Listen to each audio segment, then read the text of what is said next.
Un potiron, des tomates, des courgettes, des produits du quotidien mais que l'on ne retrouve pas au supermarché.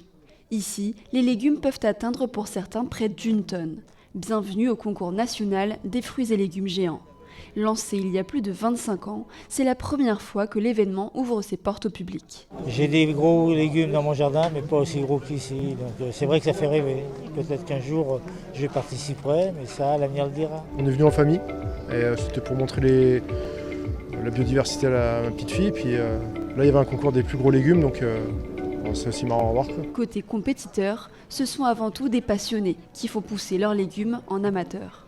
Alors d'abord des très bonnes graines, de la chance, une structure solide pour le maintenir, parce qu'avec le vent, il pourrait tomber. Un sol riche en matière organique.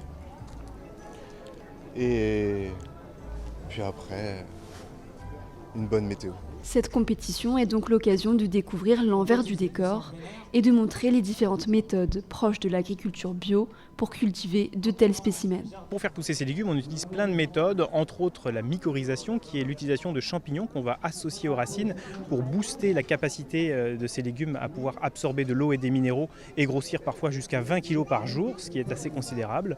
On va utiliser du lait pour éviter l'oïdium, on va utiliser certaines protections qui vont éviter justement d'autres maladies. Plein de stratégies et de substances.